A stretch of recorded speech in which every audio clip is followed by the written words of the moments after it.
Okay, so I'm joined now for our, I think, fourth and final or fifth and final session with my friends Shane Greer and Ruarai McKenna, both occasional contributors to Slugger Road, so both actually based in Washington, D.C. So, theme for this one's very simple, lads. What have we learned? Shane, fire away. Yeah, I mean, I think actually I'll start with something just to put it into some Northern Ireland context for folks, because it is easy to get a lot of the general commentary about it a lot of other places.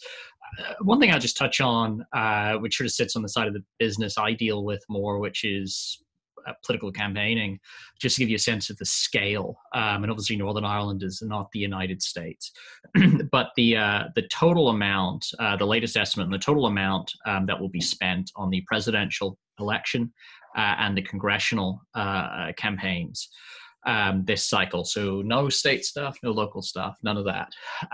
About 14 billion, and it may end up being higher than that.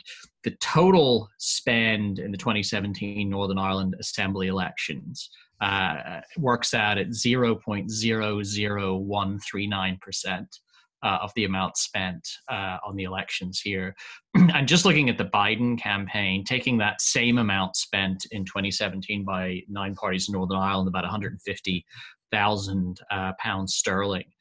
The Biden campaign, since it launched on April 25th, 2019, between then and Election Day, it spent that same amount every 2 hours and 41 minutes for that entire duration. So I just make that point because, it's easy to kind of watch the elections from afar and have a sense that there's a lot of money involved and so on. But when you really get up close to it, you appreciate just how huge the spending is here, how huge the kind of campaigns are, the kind of resources they have. Every cycle it gets bigger, but that's one takeaway for me. Again, at least trying to relate it back to the Northern Ireland context, so folks have a bit of a sense. Of course, it's worth mentioning too, Shane and Rory, that at least at the end of this, the United States will get a government. It took us 3 years after the 2017 election to actually get a government of any shape, way, or form. So you pay for what you actually get in the end. Rory, any thoughts? Yeah, I mean, I wouldn't be so quick to assume that the government is a foregone conclusion, given that the appointments have to be confirmed by the Senate, and the Senate looks like it's going to stay in Republican hands. So there's a lot of hurdles still to clear there. And one of the defining features, of course, of the Trump years was that he didn't even try to get people confirmed. He preferred to have what we call here acting, which is in another way of saying illegitimate appointees, because they were easier to fire. So US politics doesn't move immediately from elections into government. There's still constant electioneering along the way. And so there's a lot of fights left to fight. I'll pick up Shane's point on the cost, because one of the things that struck me during this cycle was that it was cheap at the price. And what I mean by that is there's a lot of ink spilled on how much people spend on politics. But when you compare that in the US to other marketing verticals, and 100%. We're in a pretty 100%. position to do that at my group, Care 2, because essentially you've got media buyers and media sellers. And most people are media buyers. They call themselves consultants. And all they're really doing is telling candidates where to spend money, on which channel, at what scale, etc. We have about 56 million members, so we're in a position to give access to our membership. And I was struck by how much more we could have provided and how quickly a lot of it, especially down ballot campaigns, ran out of money. Just to give one quick example of that, it was interesting on my team during the run-up in the final month, watching how much some of our even national campaigns were spending compared to in our commercial work with a large pet food company, what they were willing to spend on a campaign around banning shock collars for dogs. And it was night and day. So Shane's right that in the aggregate, that the total spend on politics is enormous. But in a huge country, which, comparably, you'd have to look at almost the whole of the EU to get a sense of the scale, there's actually, given the stakes here, surprisingly little spent compared to what could be spent to really get people over the edge. And maybe I'll just slightly change the subject and Shane, pivot back to you by drawn attention to one example of how this played out. So there's now, in the post-election analysis, a pretty heated debate breaking out within the Democratic Party over whether the seats that were not successfully defended were lost based on message or lost based on organisation. So the people that consider themselves moderates, they're saying the message killed us here, we were seen as too far to the left. And I thought the people who were further left had a really good comeback, which was, to quote AOC, let's look under the hood for a second and see what you actually did. Because in a lot of the races where seats were lost by Democrats, basic things were not done well. Spend was not managed properly. The right constituencies were not engaged effectively. And it was really telling that in the swing states that got Biden over the edge, it was actually the organisation by progressives that drove turnout to record levels without which he wouldn't have got over the line there. So both of those things are true. Message is important, spend is important, organisation is obviously important, but there's now a real tension as to where should, on the Democratic side, where should the focus be? And similarly on the Republican side, the big thing to watch is, will people cut Trump loose and move on, or are they still terrified of him? And it looks like they're still terrified of him. That's what kind of explains what's been going on for the last few days.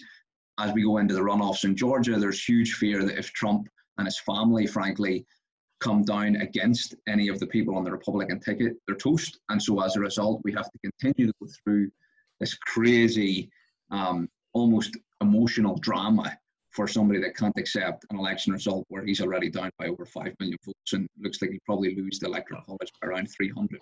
Shane.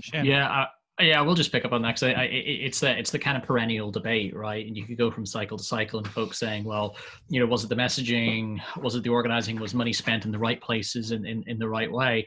And there's a couple of things that are really interesting about that. The first is that in politics campaigns, it's quite different from consumer marketing. In consumer marketing, you could put out a new type of McDonald's meal in one market that is demographically comparable to 5 other markets, and you can run a whole bunch of different tests and see what works best and see what actually produces a result.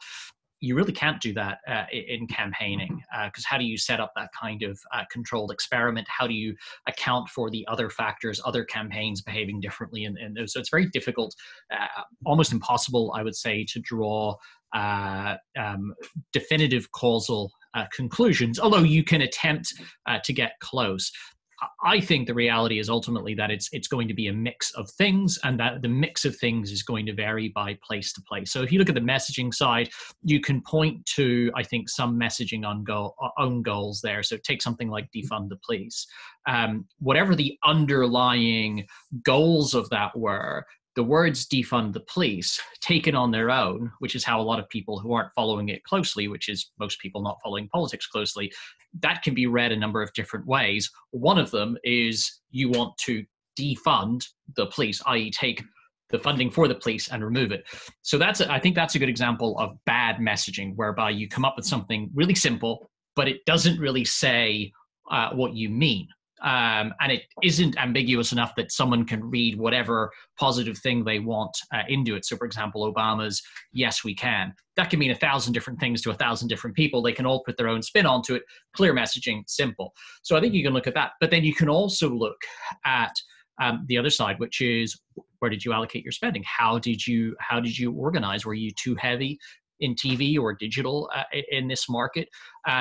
One big one that folks are coming back to time and time again, which is that the Democrats, understandably, I think, backed away from in-person door knocking when it comes to canvassing and GOTV. How big a factor was that when the Republican side were much more active there, although again, that varied from place to place as well. So I think ultimately it's multivariate. I think the fault lies in all of the above. To some degree or another. And the problem here is that I don't think anyone ends up with a final conclusion, because each side has their perspectives on it. There's no kind of way of objectively saying, well, it was definitely this, and this in this race, but it was that, and that in this other race. And it just ends up being a bun fight and nothing much changed. So I'm just going to throw something in here because we don't have that much time for this recording. But I was talking to another Irish friend who's in Boston, and she was saying that one of the things she thought the Democrats had a problem with, and I never heard this I don't think I've ever heard this term before, but it'll be familiar to you too. That they lacked wedge issues, something that really cut across a large swathe of the varied population. Now, what do you say to that? I think she's wrong for the obvious reason that their key cut across issue was opposing Trump. Biden was very, very careful to avoid being pigeonholed as a divider. He wanted to be seen as somebody that could bring the country together. That increasingly was starting to concern some people on the left, that he wasn't more forthright on issues they would have liked to see him take more of a lead on, but it looks like his strategy paid off. So I think that's wrong. I will say, though, that just riffing on Shane's point about what conclusions to draw, and very often people draw conclusions too soon. The one that I'm most afraid of in the real world outside of politics is what this is going to mean for public health policy. Because while Trump has been comprehensively defeated here, it's also more complicated than that. He still got 70 million votes. He still got more votes than he got in 2016.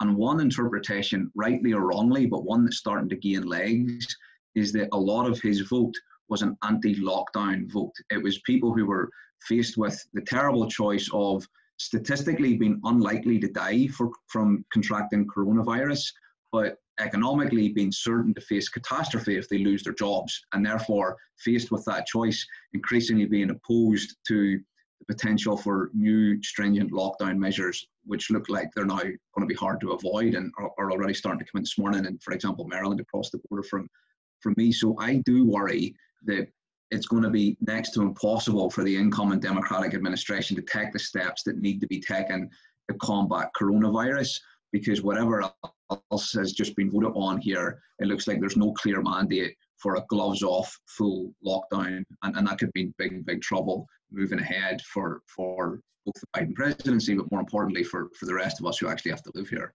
The other factor there, which I think is worth noting, is, I think folks in Ireland and in the UK are used to election, new government. One day election, new government next day. Here, it's going to be the middle of January before a new administration is in place. When you're dealing with a pandemic, that is a lot of time between now and then before you can even start to put in place the measures that you want to put in place. So that's another complicating factor here that shouldn't be ignored. So just going back to your first point, Shane, as a way of finishing off, to both of you, what lessons do you think that are on display for local parties to think about in terms of campaigning, things that maybe don't understand or haven't seen before or haven't clearly understood? Ruarai. Well, one thing that's often frustrated me about the local scene when you look at it from DC and you look across the water is the lack of policy as an anchor for marketing. And to give one example of that, I've been here almost 20 years and be reasonably friendly with quite a few people who come over for the St. Patrick's Day celebrations and maybe other points during the week. And they say, I say this with affection and maybe a little criticism. They tend to spend much more time with other people who have just made that trip while they're here than people they could meet while they're here.